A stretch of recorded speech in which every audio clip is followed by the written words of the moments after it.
Golden FM 97.5. Good morning and thank you for joining us on the Golden Sunrise National and World News. In the headlines, nurses suspend strike, doctors May down till August 17. NDLEA intercepts drugs concealed in vehicles, side mirrors, arrest dispatch riders delivering illicit drugs in Abuja. Customs handover seized 20.5 billion naira fake drugs, tomato paste to NAFDAC. Police recovers corpse of missing 43-year-old real estate magnate in Bayelsa. Voice of Ijaw girl child launches awareness drive in Tombia community on teen pregnancy, gender violence.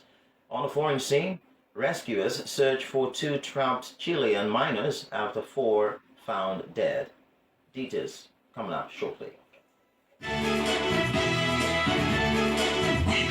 great music. Hit music. And everything golden. On 97.5 Golden FM.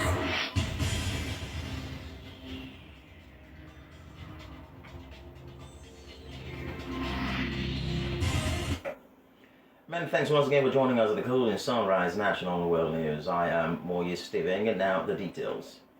The National Association of Nigerian Nurses and Midwives, NANNM, has suspended its nationwide warning strike after the federal government agreed to address its long-standing demands.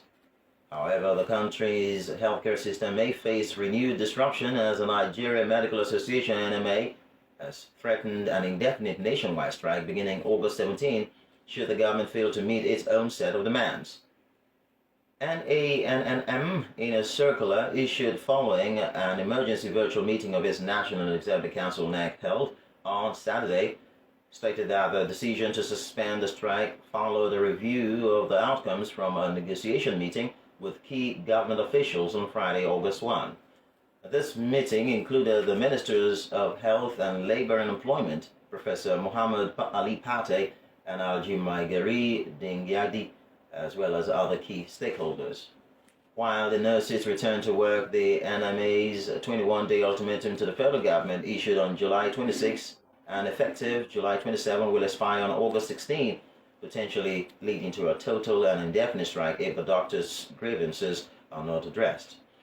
This ultimatum was issued at the end of an emergency delegates meeting and of the NMA held on July 26 in Abuja in response to the growing dissatisfaction over the government's handling of issues affecting doctors.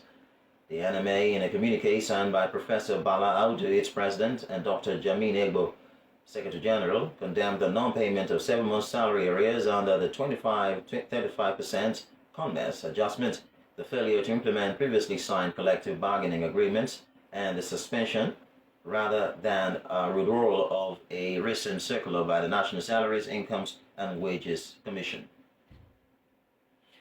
The National Drug Law Enforcement Agency, NDLEA, has intercepted illicit drugs hidden inside vehicle side mirrors.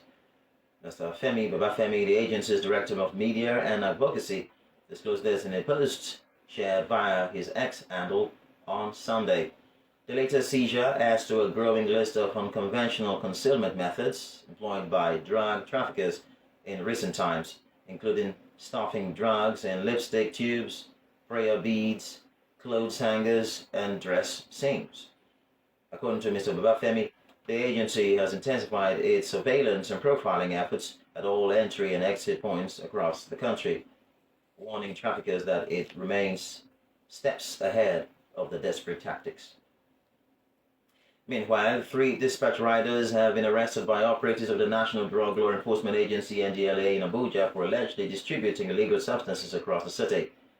The suspects, Sabo Sule, age 24, Samuel Nnamdi, aged 28, and Idris Jibrin, aged 28, were apprehended during an intelligence-led stop and search operations in Gwarimpa, Jahi, and Galadimawa areas of the Federal Capital Territory on Wednesday, July 30, 2025.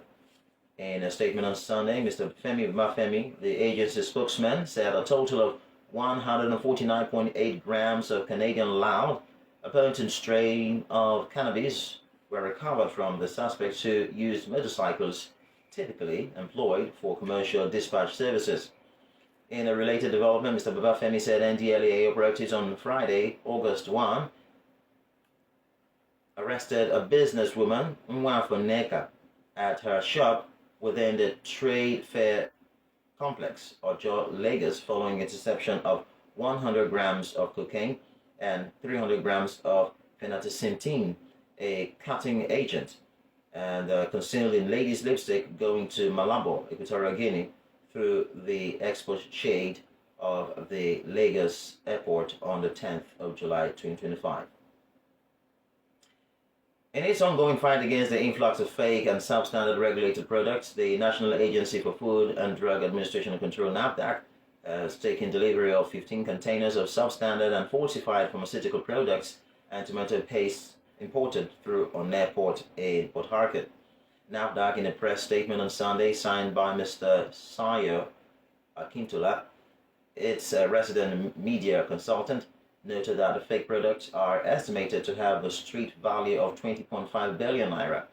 The agency said the consignment, which comprised of 11 containers of various unregistered, banned pharmaceutical products, as well as 4 containers of unwholesome tomato paste, was handed over at an airport, Port Harcourt, on Saturday to Professor Mojishola Adeyeye, the Director General of NAFDAC, by Mr. Bashir Adewale, the Controller General of Nigeria Customs Service, Adeni, as a part of the institutional collaborative synergy between the two organizations. According to the statement, Professor Adeyeye commended the Controller General of Customs and his team for joining the fight against the importation of illicit, substandard, and unwholesome products. She called on all well-meaning Nigerians to partner with the agency by reporting all suspected cases of manufacture, importation, distribution, or sale of fake and substandard products through NAFDAC's offices nationwide or through the agency's various social media channels. Emphasizing the need for strong institutional cooperation, she promised to continue to evolve new strategies towards partnering with well-meaning organizations and individuals to build a safer and healthier nation, noting that safeguarding the health of the nation is a collective responsibility with NAFDAC, which NAFDAC cannot do alone. Now you're listening to Golding Sunrise National and World News on 97.5 Golding FM Yenagua. Still to come, more news. Please stay tuned. Turn up the volume. You're listening to 97.5 Golden FM, where every moment is golden. You may learn something. This is your golden moment. 97.5 Golden FM, the gold standard of radio.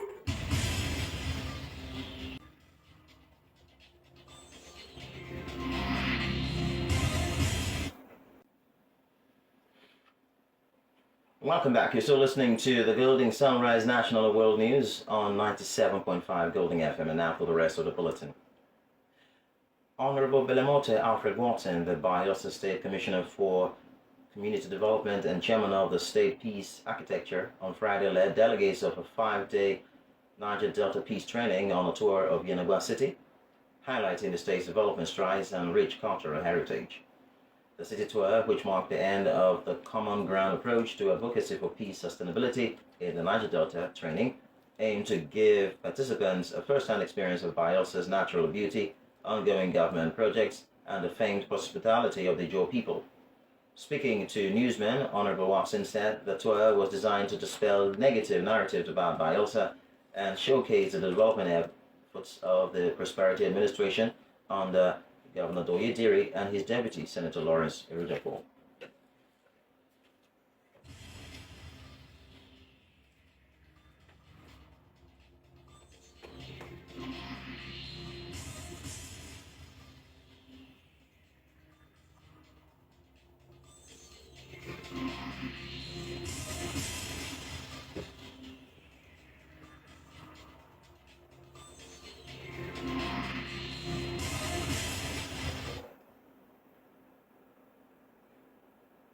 Well, he expressed gratitude to the training organizers, Search for Common Ground, alongside our partners, the European Union, Sustainable Development Network, and the Foundation for Partnership Initiatives in the Niger Delta for supporting peace advocacy in the region.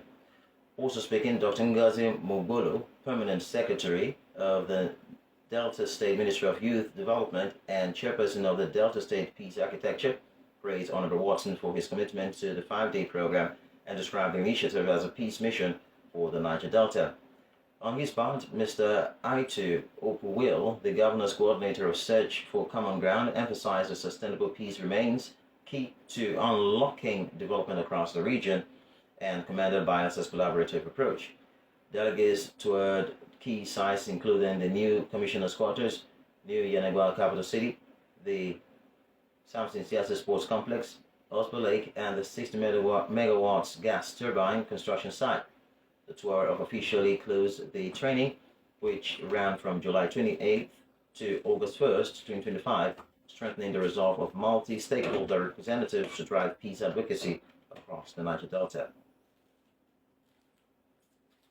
In a renewed effort to tackle the rising cases of teenage pregnancy and gender-based violence, Voice of the Ijaw Girl Child, in partnership with local international NGOs, has launched a community sensitization program at Tombia community in Yenagoa local government area of the state, drawing the support of traditional rulers, parents, youth, and development partners.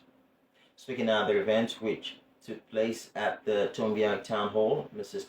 Timipri Toby Ebiringa, Executive Director of the initiative, lamented what she described as growing neglect of the Ijaw girl child. She stressed that the community must act urgently to restore the pride, value, and strength historically associated with Ijaw women. She called on community leaders to become active players in protecting girls and guiding them through vulnerable stages like puberty and adolescence.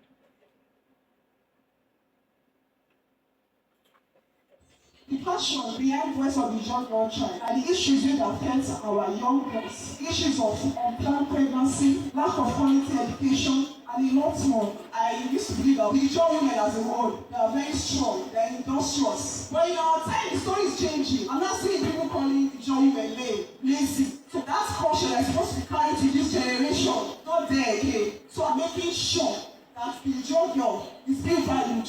We are doing this so we can at least make our young people make informed decisions. There's a questionnaire also to know the issues that generally affect them. Ms. Praise Charles educated participants on the physical and emotional stages of puberty, encouraging parents and guardians to offer support and build trust during this transition. Chief Beiteye Otobo, Secretary of the Okunin Council, urged young girls to stay vigilant and avoid being deceived by harmful influences. He pledged the Traditional Council support in amplifying the outreach and sustaining the conversation at the grassroots level. Also speaking, Chief Patrick Ikpaipai opened up on the challenges of the girl child and how they are perceived in the community and called for urgent cultural reorientation to end harmful stereotypes. Child mutilation, it was rampant. That when the Chiefs Council gathered, said this thing is bad. Because of all these sensitizations, we say yes, it's proper. So we proclaimed around the whole town. So that has stopped. I will go back to my chiefs and I will advise and suggest that a gender-based committee should be set up in the community. But with that committee, I believe we'll give them guidelines which they will follow to make sure most of these things will stop. Mrs. Debbie Borowari Timi, founder of the Pass It On with Debbie initiative, shared the reasons behind her partnership, noting that her support would not be a one-time intervention but a long-term commitment to empowering the Ijaw girl child. On her part, Barrister Alere Ngeri of the Deborah Ebisinde Women and Children Development Foundation explained that their collaboration focuses on equipping girls with relevant life skills, including soap making, to build confidence and self-sufficiency.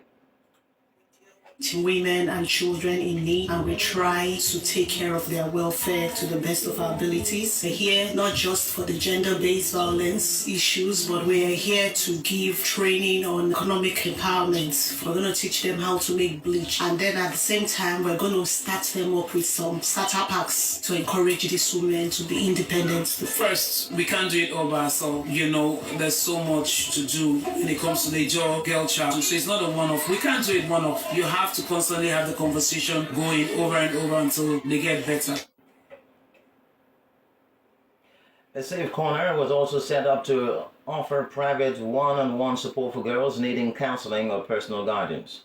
Correspondent Judith Inake reports that the outreach is a fresh effort to address the challenges facing a girl child using a community-based approach supported by local leaders and partner organizations. The National Executive Council of the Nigerian Wellness Association, NWA, has informed the public, relevant authorities, and corporate organizations that a recent publication circulating in the media purporting that the new state executive of the group, identifying itself as the National Union of Nigerian Welders, is to oversee all matters related to welding practice in Bayelsa State, is misleading and devoid of any legal or institutional legitimacy. In an official statement, Comrade Matthew Alore, the state chairman on behalf of the National Executive Council of the Nigerian Welders Association, reaffirmed that the Nigerian Welders Association remains their only duly registered, recognized, and operational body overseeing the affairs of welders across Nigeria, including Bayelsa State.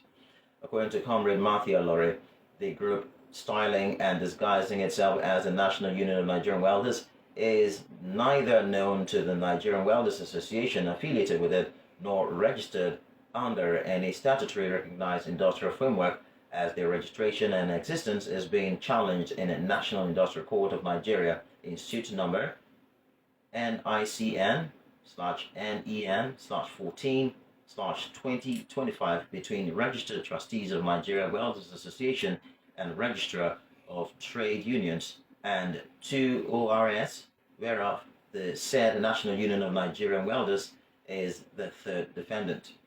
According to the statement, the said group, however, lacks the authority to oversee all matters related to welding practice in Bayelsa State, inasmuch as there is a pending suit against the registration and existence of the said group in court.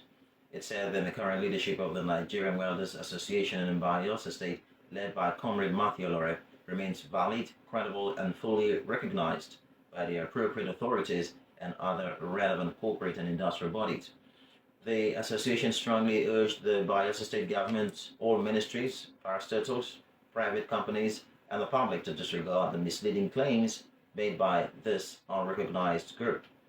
All welding-related engagements within Bayelsa State should be conducted exclusively through the legitimate leadership of the Nigerian Welders Association.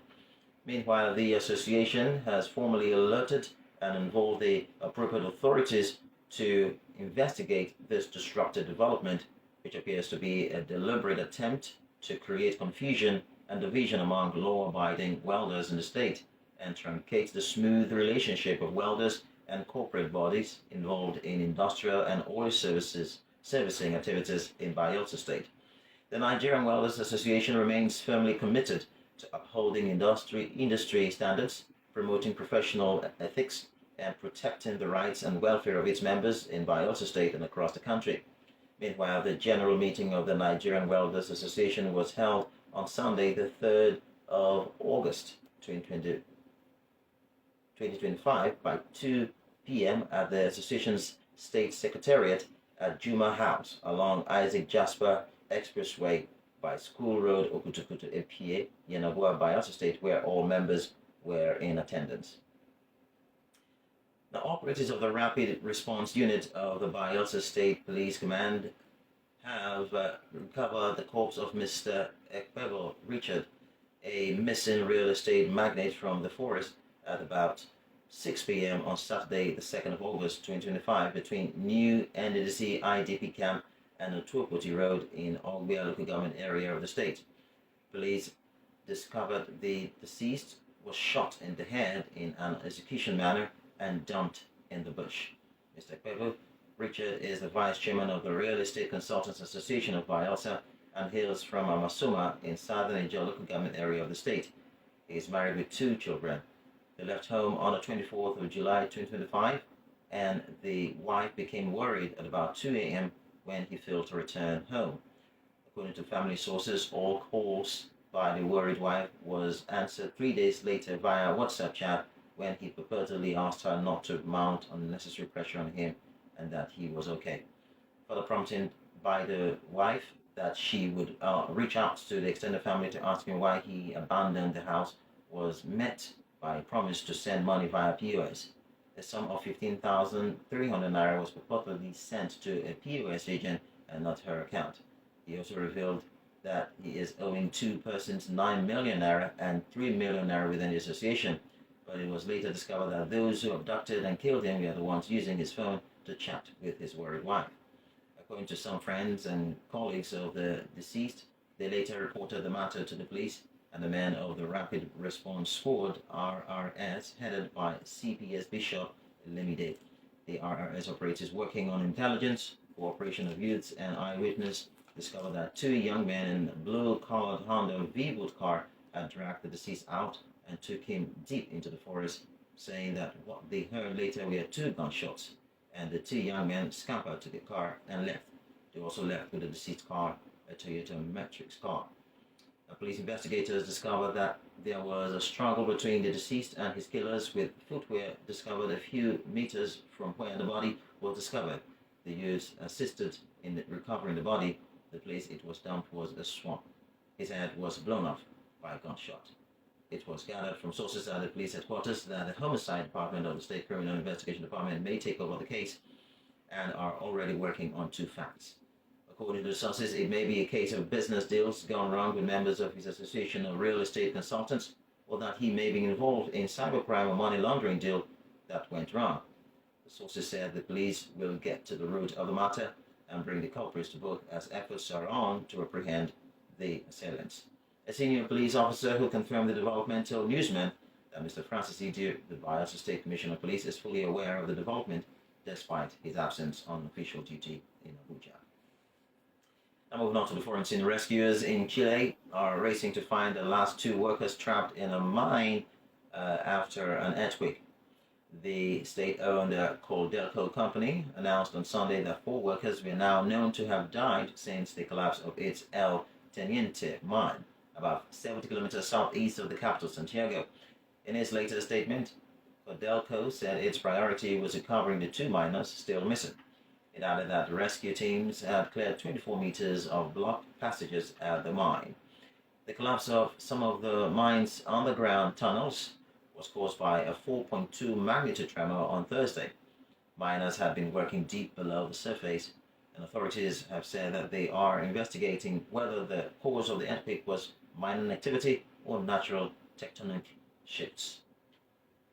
And that's the Sunrise News from 97.5 Golding FM Yeneba. But before we go, here's a recap of our major stories. Nurses have suspended their strike as doctors may down to August 17th.